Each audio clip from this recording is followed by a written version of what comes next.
I think wars are fought with missiles and bullets, but they're won with financial integrity steps. Money makes a world go round. It makes a world go round. Money makes a world go round.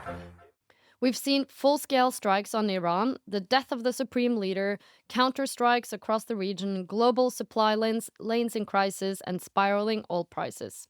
Despite all the fire and the fury, one thing you can count on is that dark money never stops moving. I'm your host Marit, CEO at Strise, and in this episode we are asking what happens to Iran's shadow banking network now. We'll be discussing the anatomy of shadow banking network, how Iran's shadow banking network was built through global pressure, and how valuable is that shadow banking network now.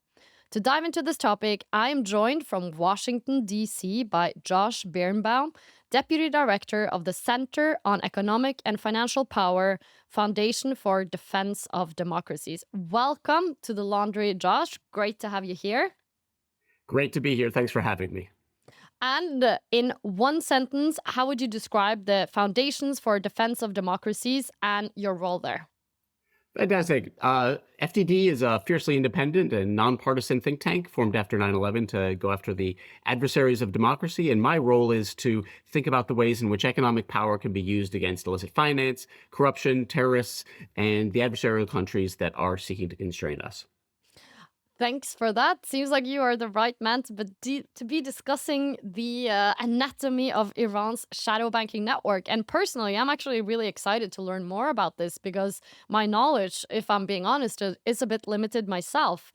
So before we kind of dive into the conflict, and I would be, shadow banking as a term sounds pretty abstract. It's like, what does it really mean? So if you could kind of bring it down more to the real world for us, what does this look like in concrete terms, concrete examples? How does it work in practice? It's a great question, and you're not the only one confused. It's confusing because it's designed to be. It's a system that's based on taking advantage of opaque pockets in our financial system and exploiting them. A couple of things to keep in mind about shadow banking. One is the scale of this is huge. For Iran, we're talking about likely $80 billion a year that's passing through it, according to officials within their own regime. And we are seeing glimpses of what it looks like, but we're not seeing the whole picture. Part of that is because of the techniques that are used, and part of that's because our own sort of willful blindness when it comes to financial transparency in general and the willingness to allow opaque systems to proceed. But Iran, they are cut off from the SWIFT network. So I'm guessing that the banking of Iran doesn't happen there. So where are these specific pockets of opaque structures where this money flows? Precisely. So you're exactly right. It's not happening in Iran. They'll set up a shell company, a front company in another jurisdiction. Usually that's a jurisdiction with low compliance standards and that prizes opacity. So Hong Kong has been a typical jurisdiction. Dubai plays heavily here, Singapore as well. And they'll set up an agent there. They'll set up shell companies, bank accounts, and that's really the foothold they need to make the whole thing work. There's also enablers that are setting up shipping companies and logistics. There are all these pieces that come out of it. But at the fundamental level, it's just going to another jurisdiction, setting up a bank account with a fake ID. And this is how they then gain access to the legitimate banking world through these intermediaries. Correct. So they'll go into banks that are real banks that have correspondence relationships with Western banks, some of the biggest banks in the world. And because the level of compliance is really targeted to the specific examiner, the specific conditions for compliance within that local institution, if somebody looks at it, the identification and the due diligence information they've been given, and they say good enough, you really can spin this out pretty quickly into the greater financial system. And I'm guessing that this network is used to, let's say, receive payments from when they sell their oil on the international scene. Or what is it that they use this specific shadow banking network to? Because I'm guessing that inside Iran, to pay out, or to spend money in the country there's a different system. So what is it that this shadow banking system is set up for? Yeah, what's its purpose? So it's a great question because so there are two pieces of this. One is that it's important to think of shadow banking as both a very specific typology and also an umbrella for a lot of different types of typology. So there's this idea of there's the shell company that's set up in Singapore or in Dubai, but there's also transfers of gold, there's transfers of cash, there's cryptocurrency, and all of those play into a greater shadow banking system. All of them have a role, some of them across borders, some of them staying overseas. For what we often think about shadow banking, these sort of bank accounts that are in opaque jurisdictions, some part of that money can come back, but oftentimes the whole purpose of that is to stay overseas and buy imports that Iran needs. So if they want to buy fiberglass parts for a drone, say, and they want to get that mass produced in China, the way they pay for it is through the bank accounts that are already overseas. Oh, yeah, makes a lot of sense. But I mean, there is I mean, Iran exports 1.6 million barrels of oil every day, mostly to China. Is the way they're getting paid is through this shadow banking network as well? Yeah, so there's a lot of different pathways. The shadow banking network is the easiest and largest scale way that they're getting paid, and the central bank of Iran keeps track of all these transactions. It's almost like a huge ledger with a bunch of barter transactions, and the central bank of Iran's making sure that all the numbers add up. But those banking systems, which happen sort of the bank accounts that happen all over these different jurisdictions, are being utilized in a centralized system that Iran is using to get the stuff it needs to sell oil, to pay for the shadow fleet banks.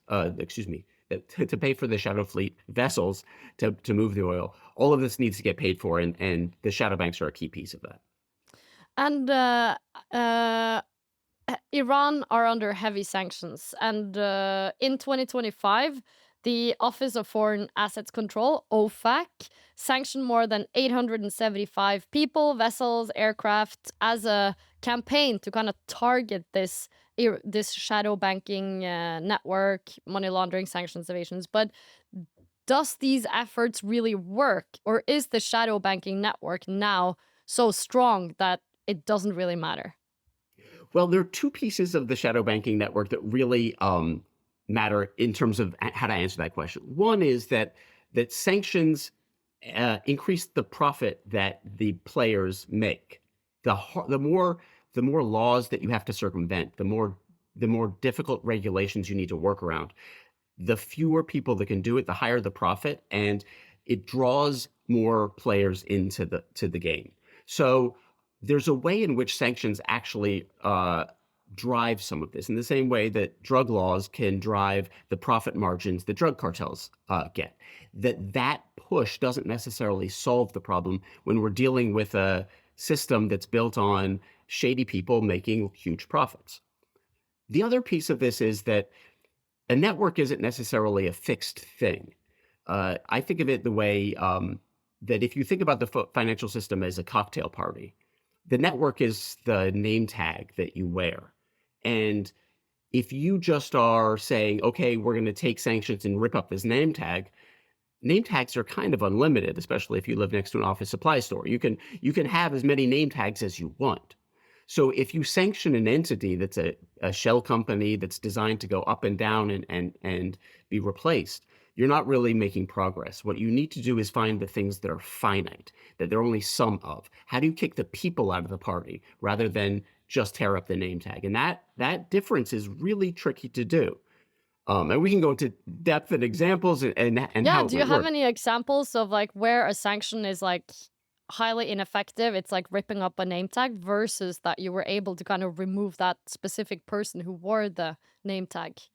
So the way to think about this, if you look at this in terms of the network of, say, Shamkhani, who is the son of a major player in the Iranian military, a key right-hand man to the supreme leader. His son has been in control of a massive shadow banking and oil transfer system that Treasury has sanctioned and gone after. A colleague of mine, Mia Maleki, was key in that effort, and that's an important set of designations to go after this network. But Shamkhani himself is the person of the party that you need to address. The companies that he sets up, the hedge fund that he set up to cover his funds within a larger pool of funds, the shipping companies, all of these pieces, those businesses can be set up with different names. And there are established elements that are important in order to meet certain due diligence standards.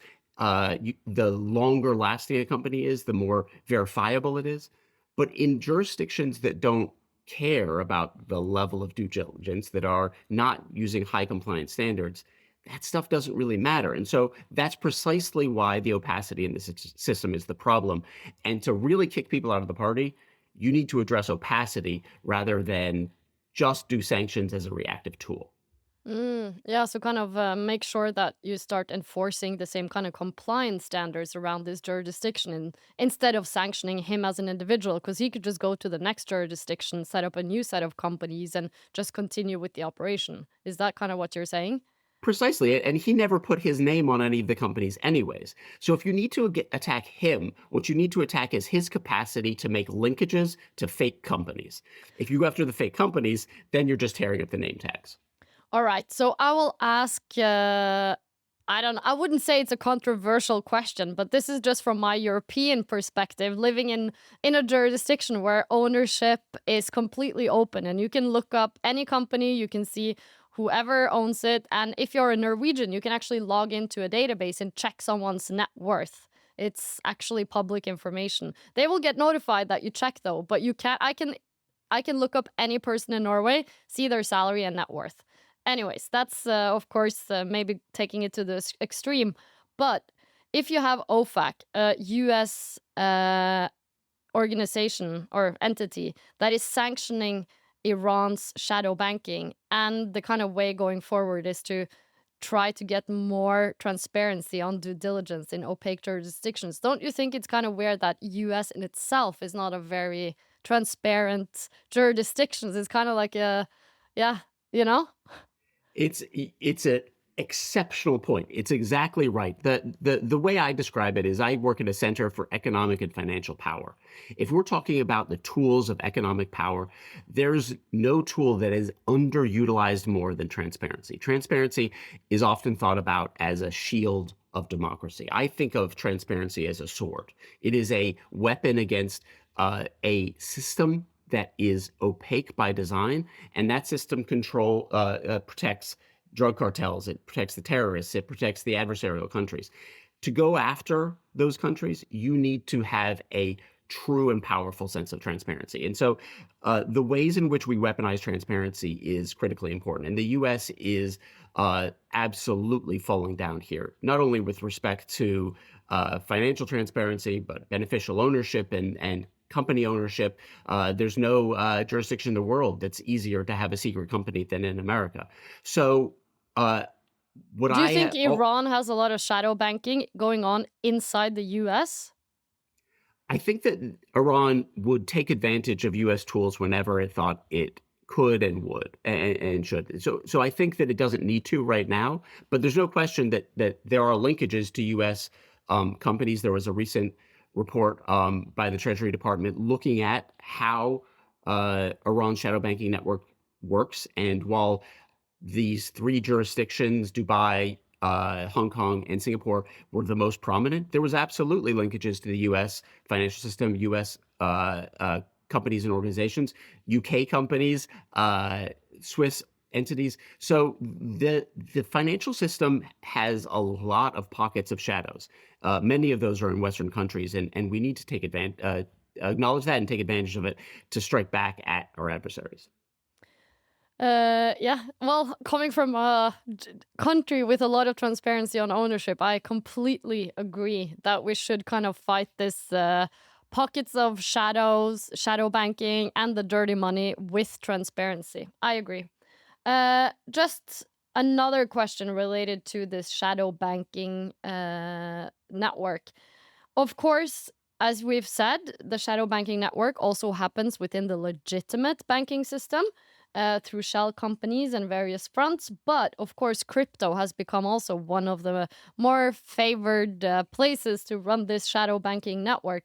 And there was a report by New York Times that people in Iran had access to more than 1,500 accounts on Binance over the previous year, and about 1.7 billion US dollar had flown to Iran entities with links to terrorist groups in a possible violation of global sanctions. So, how crucial of a lifeline has crypto become to the shadow banking system? And bonus question, isn't it again with the current administration in the US who have put a lot of is very pro crypto, put a lot of relief on that, like deregulation on crypto, while at the same time it's become such an important lifeline for its adversaries. So Absolutely. help me understand those things.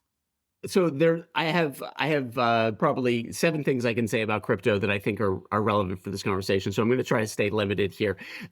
Crypto is the ultimate money laundering, drug trafficking, terror finance dream, and it's their ultimate nightmare. And how we regulate and utilize crypto is going to determine which of those worlds we end up in. And right now, we're sort of playing a little bit of both sides. But there's no question that the adversarial regimes that we are trying to constrain through our sanctions, through our economic tools, we're going to discover crypto and start using it at scale. And that's happened. So in Iran, it appears that somewhere in the neighborhood of $8 to $10 billion is being leveraged illicitly through crypto networks. The Binance situation with allegedly used to Hong Kong entities to, as you say, move 1.7 billion. One of the things about Binance, and this is important for those in the AML compliance AI space, for instance, Binance takes great pride of the fact that they have 25 advanced tools looking into money laundering and trying to scrape possible red flags. And it really shows you the importance of having the right tools, right? It's not about having the flag, putting the flag up the flagpole and saying we have the tools and we're looking for the red flags. It's how those tools actually integrate with the risks that you're facing. If you have 25 tools and $1.7 billion is still going through your platform, then there's a problem. There's an interesting case, and I don't want to go too down a rabbit hole, of a pair of crypto exchanges that were set up in the UK that sound like they're almost out of the Netflix show Ozarks. I don't know if you've seen the show, but these are the networks of Babak Zanjani, and Zanjani is a fascinating character because he was a money launderer for the regime. He got caught stealing funds from the regime, was put on death row, and was taken off death row sort of as a condition: if you keep helping us evade sanctions, we'll let you live. He sets up allegedly these two UK exchanges where he is moving $1 billion of money from the IRGC, from the Iranian Revolutionary Guard Corps, and sending money to the Houthis in Yemen to be used for terror strikes against shipping vessels. He sets up websites with stock footage and these fake models and names that he pulls off, some random website of Western generated names. And he kind of gets, this all happens without any sort of scrutiny until a cat photo sort of triggers an investigation where people realize that a cat wearing a specific purple bell around its neck appears both in the photos of the social media photos of the exchange and the photos of Zanjani's girlfriend. And so you have this misstep that Jason Bateman would never make, that sort of allows the regulators to catch on. But he's working within, again, the UK system to set up these companies. And at that point, UK didn't even ask for any verification that was meaningful in order to do that. So these pockets of crypto risk are present in the UK, they're present in the US, they're present overseas. And the integration of all of those is a real threat for shadow banking in Iran and for all of these illicit actors. Well, thanks for that. It's funny that a cat is what takes down a pocket of a shadow banking network. It's quite fitting with like internet culture and internet humor and memes. But Absolutely. we will be right back to talk about how this complex banking networks was impacted when missiles landed on Iran. Don't go anywhere. Welcome back to The Laundry. A reminder that all the Laundry hosts are active on LinkedIn. Please drop us a message if you want to discuss today's episode. So, we've talked about the shadow banking network setup. Let's look at what is happening now that the conflict has gone from cold to hot. So, right now, we are in a situation where there is a war, there's a lot of missiles being fired. Like, how valuable is this shadow banking network now? Well, the ability to access cash in wartime is critically important for the Iranian regime. They need to be able to continue to produce drones and to leverage the tools they have available.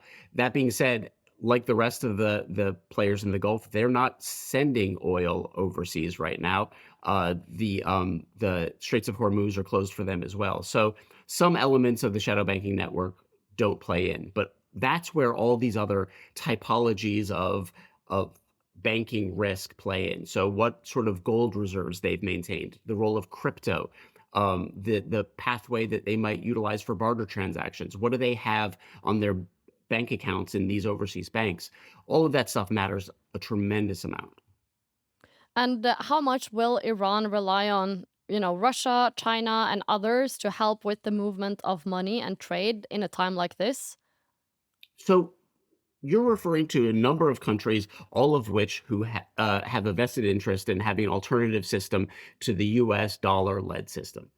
So China and Russia are actively seeking to build what's called alternative payment rails, which is a fancy way to say ability to send money across borders that doesn't rely on the U.S. That's difficult to do. China's made great progress. And so the more that they can utilize those tools and get others to utilize those tools, the better. But we're also seeing weakness in axis of aggressors, as it were, between these countries, that there are certain things that Russia and China are willing to do for each other and to do for Iran, but there are absolutely limits. And to the extent that their own interests are harmed, what we see is that they're not willing to take big steps to protect one another. Yeah. And I was just thinking, if you sit in a bank right now as a due diligence, KYC, AML person, and you look at this from like a compliance perspective, as we've known now that a big part of the shadow banking network happens within the existing banking network. Like, what does this mean if you work in a compliance role? Like, are there any red flags that are changing? What is that they should be extra wary of? Like, how can you spot that maybe one of your customers is actually taking part in the shadow banking network and how to uncover it? It's incredibly difficult for a Western bank to pick up on sort of some of these elements. The red flags that you'll see on OFAC notices or coming out of Treasury's FinCEN, they're so obvious that any of us would think of them. If there are multiple violations, take a second look at your client. What we need to be worried about is the fact that there are certain jurisdictions where the foundational level of due diligence isn't happening. And therefore, when we rely upon the correspondent bank, that we are receiving information that is prepackaged to be misleading. And that's a systemic problem. There's no question that compliance departments, particularly in the banking sector, are on the front line of this. But to some extent, the public sector hasn't given them the right tools to be able to fight the fight they're trying to be a part of.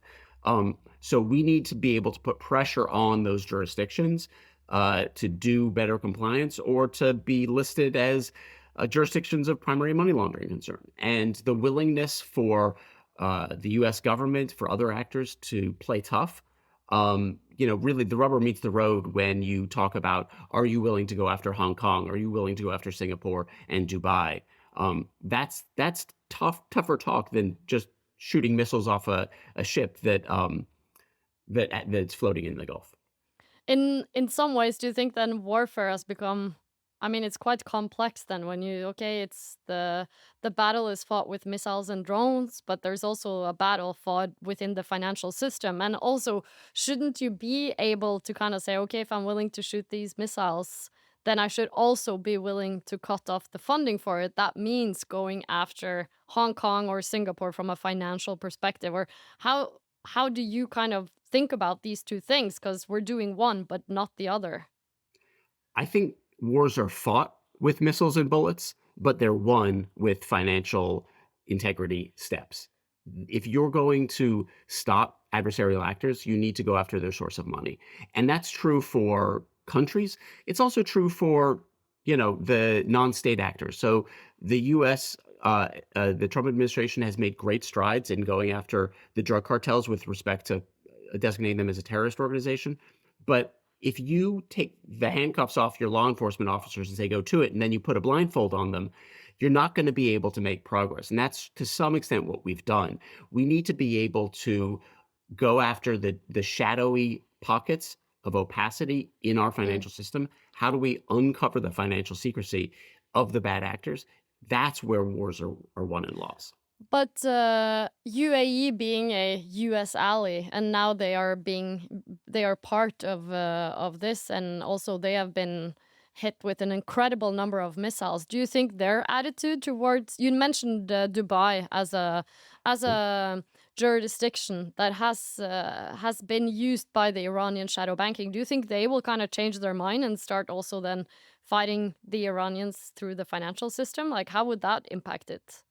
It would be fantastic for the countries that are impacted by this to realize the ways in which they have contributed to the problem. And the US is top of that list. But, China depends tremendous amount on the oil and natural gas that comes out of this region, and their ability to facilitate Iran's bad actions that have led to this should be taking center stage.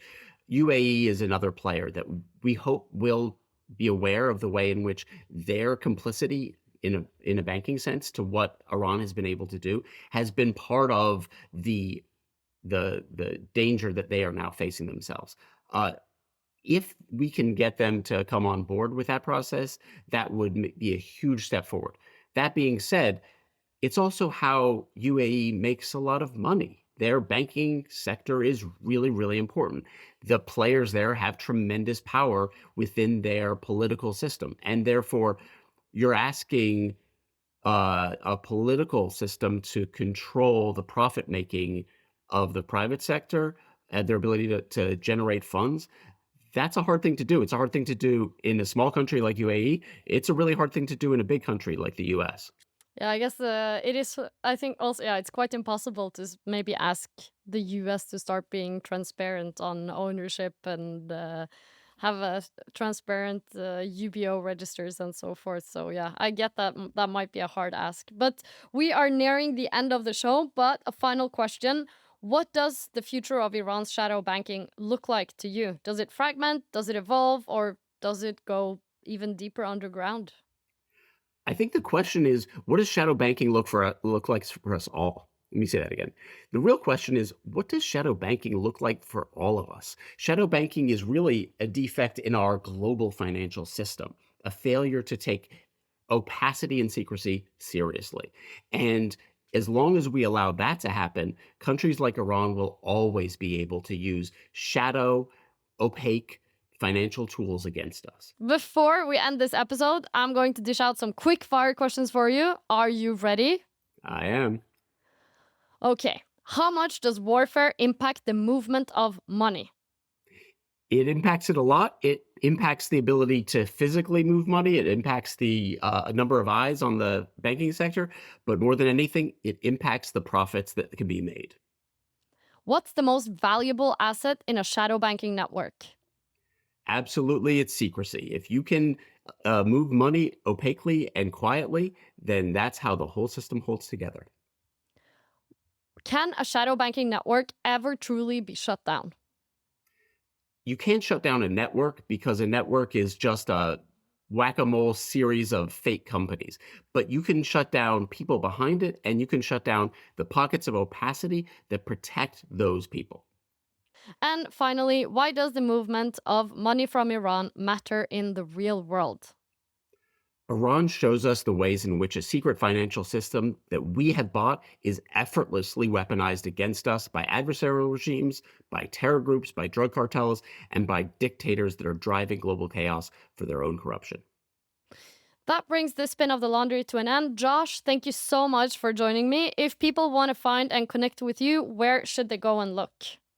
You can reach out to me on LinkedIn, find me at fdd.org, or follow the Center for Economic and Financial Power at FDD_CEFP. And thanks to everyone who spent this half hour with us to listen. If you've enjoyed this episode, check out the back catalog. We have more than 150 episodes, and we have several on sanctions if that is what you are into.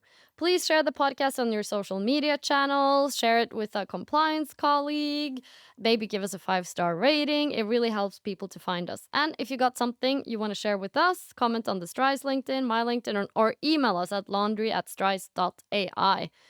Thank you so much to everyone who have submitted ideas. We go through every single one of them, so please keep them up. Your host for this episode was me, Marit. Our producer was Matthew. Our editor was Dominic. And our video was by Lois. And The Laundry is proudly produced by Strise, the autonomous fin crime department. See you next time.